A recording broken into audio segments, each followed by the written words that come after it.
김도영 교수의 시사저널 인터뷰. 오늘 22일 그 진이 드러날 듯. 김도영 교수 시사저널과의 인터뷰서 폭탄 발언.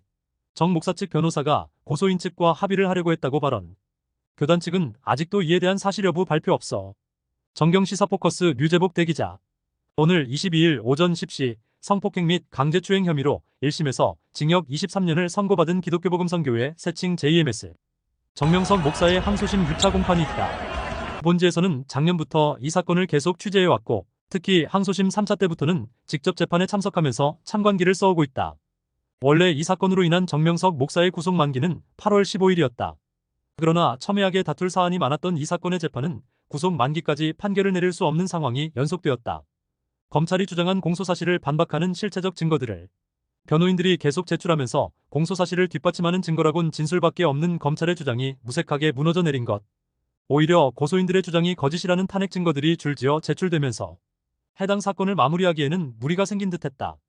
결심 공판이 예정되어 있던 지난 7월 25일 5차 재판에서 호주 국적의 고소인이 그동안 주장해온 주장이 거짓이라는 증거와 증언이 법정에서 현출되고 증인신문 과정에서 검찰이 갑자기 지금까지 주장한 적 없는 파일의 입수 경로를 새롭게 주장하며 공소사실까지 뒤엎는 주장을 하는 바람에 결국 구형으로 이어지지 못했고 검찰 측은 강력히 항의하였지만 재판부는 냉철한 판단을 하여 오늘 속행하기로 결정을 했다. 여전히 녹음 파일의 조작 편집에 대한 논란이 뜨거운 가운데 또 유사한 사건으로 추가 기소권에서 검찰이 구속영장을 청구했고 이에 대한 영장실질 심사가 지난 8월 12일에 있었다.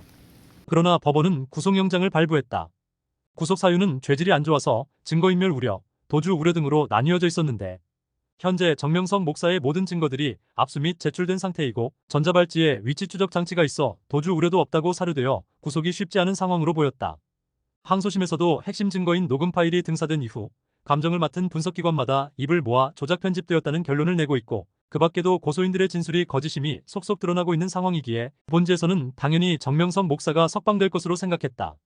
그러나 영장실질 심사를 앞두고 있는 7월 31일 JMS 활동가로 알려졌으며 고소인들의 배후에 있는 김도영 교수는 시사저널이라는 언론사와 인터뷰를 통해 피고인의 변호사 중 한 명이 피해자 측 변호사를 찾아왔고 자신을 만나게 해달라며 부탁했다.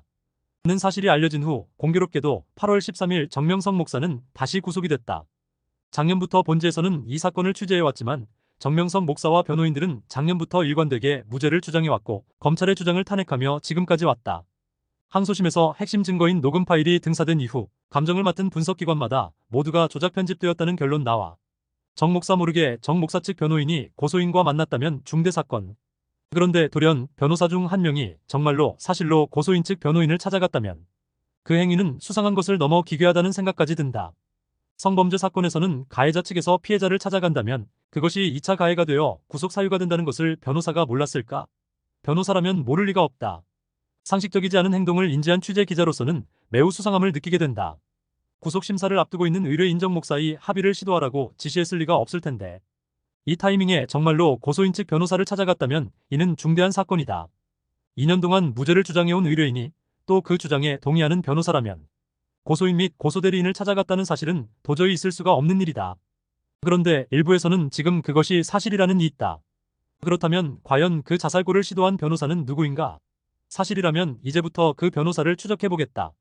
고소인 측과 합의는 유죄를 인정하는 것이다. 그렇다면 정 목사 측은 사건 발생 시 혐의를 인정하고 처음에 했어야 했다. 그런데 이제 와서 합의를 시도한다는 것은 자살행위나 다름없는 일.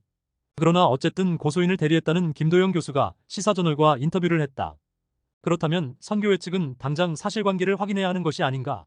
만약 김도영 교수의 말이 사실이라면 그 변호사가 누구인지 색출하여 왜 의뢰인인 정명석 목사의 의사에 반하여 의뢰인도 모르게 몰래 고소인 측을 찾아갔냐?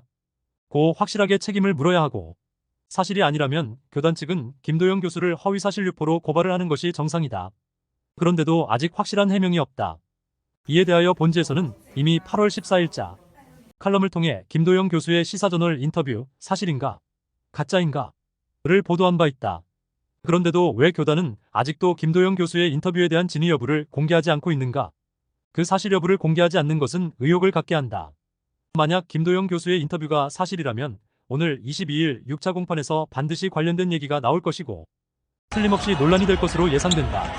본지에서는 그간 취재를 진행하면서 정명석 목사는 절대로 죄를 인정하거나 합의할 의사가 없다는 것이 확실함을 확인했다. 본지는 약 6시간 후에 있을 재판에 참관하기 위해 취재 기자가 곧 대전으로 향한다.